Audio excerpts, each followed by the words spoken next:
Taylor Swift is engaged. The wedding planning is reportedly already underway. And if you've spent any time in astrology spaces this week, you've already seen the takes, the compatibility breakdowns, the Synastry charts, the "this was always written in the stars" energy. That's not what this is. Because the interesting story isn't that Taylor Swift found someone she loves. She's loved people before. Loudly, documentably, with 12 albums worth of evidence. The interesting story is what had to shift, internally, structurally, for a chart like hers to arrive at the word forever and not flinch. That's what we're here for. Taylor Swift, Sagittarius Sun, Cancer Moon, Mars in Scorpio, Venus in Capricorn, sitting inside a Capricorn stellium alongside Mercury, Saturn, Uranus, and Neptune. Her rising is usually cited as Scorpio, though that one's worked with as a hypothesis here, not a fact. What's confirmed is everything else. And everything else tells a very specific story. Start with the Cancer moon. In astrology, the moon describes what someone needs to feel emotionally safe. Cancer is the sign of home, of protection, of retreat. A Cancer moon doesn't just want closeness, it requires the complete absence of threat before it will actually show itself. This is not the same as coldness. It is not aloofness. What it looks like from the outside is independence, self-sufficiency, a kind of controlled distance. What it actually is, psychologically, is hypervigilance wearing the costume of strength. Attachment researchers would recognize this pattern immediately. Sue Johnson, whose emotionally focused therapy framework maps exactly this terrain, identifies a version of this as a secondary strategy. Someone who has learned that the safest way to manage the fear of being hurt is to not fully arrive in the relationship, to stay at the edge of it, to maintain an exit. Taylor's public history maps this almost textbook precisely. Relationships that moved fast, then contracted. The "I need to not see anyone right now" cycles documented in interviews and then, eventually, in the music itself. Then there's Venus.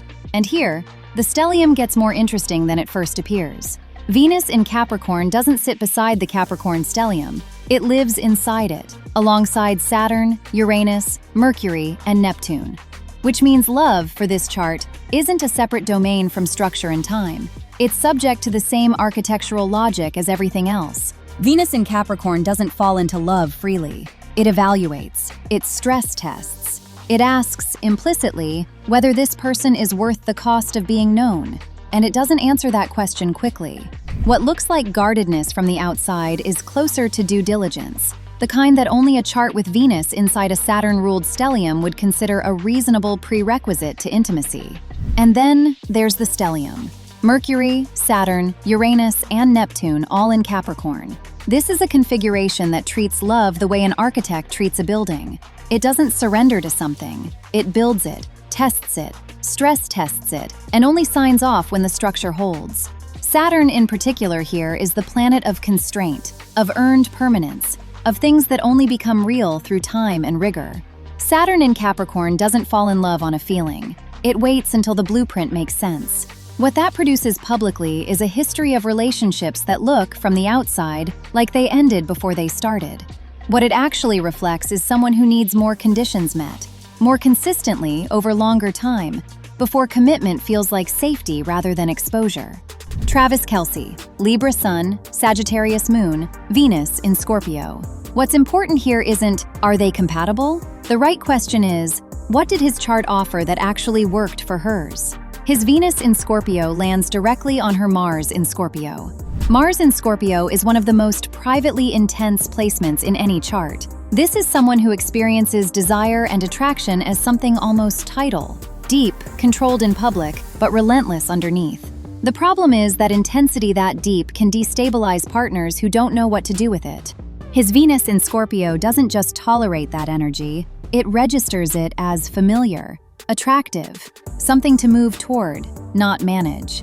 For the first time, her most private, most guarded intensity wasn't something that required apology or management. It was the exact frequency he was tuned to. His Sagittarius moon is worth pausing on too. Her Cancer moon needs emotional safety, but there's a risk in two emotionally heavy placements meeting. They can create an atmosphere that's too saturated, too much mutual feeling with nowhere for the pressure to go.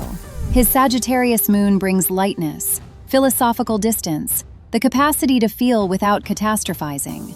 For her Cancer moon, that's not a mismatch. That's oxygen. It's what allows her to feel deeply without drowning them both. And then there's the Jupiter overlap. Both Taylor and Travis have Jupiter in Cancer. Jupiter is the planet of expansion and abundance. It describes where and how a person grows.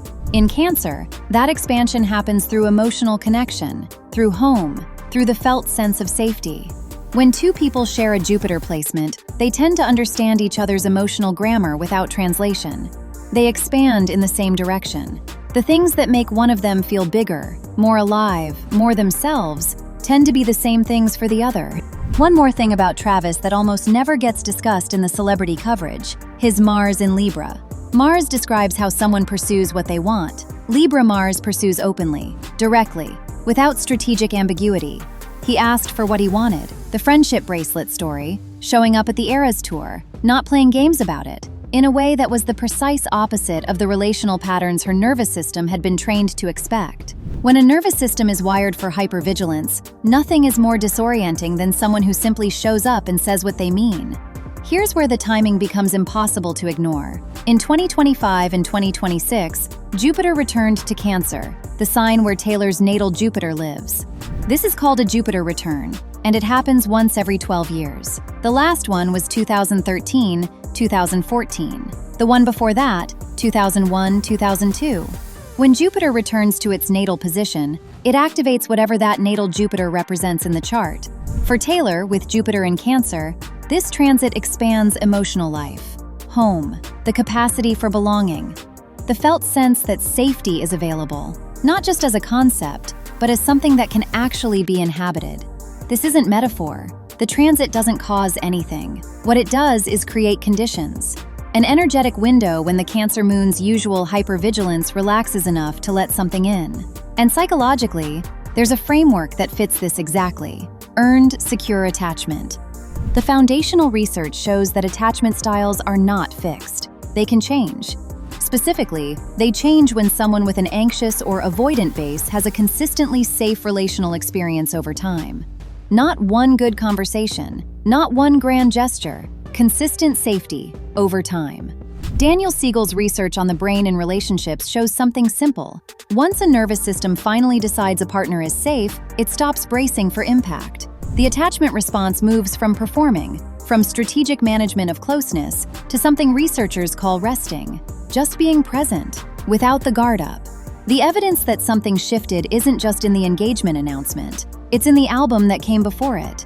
The Life of a Showgirl was publicly described by critics and in press materials as reflecting Taylor's confident, even exuberant inner world during the Eras tour. Not processing past wounds, not mapping the architecture of something broken, something different. A record about a life she was actually inside of, not observing from a careful distance. For a discography that built its entire foundation on the analysis of love as something that happens to you, that damages, that ends, that requires reconstruction, a record about inhabiting joy is a data point. The Jupiter return created the window. The consistent safety of the relationship did the work the window made possible. The album documented it. The engagement confirmed it. The chart didn't predict the wedding. It predicted the conditions under which the wedding could become possible.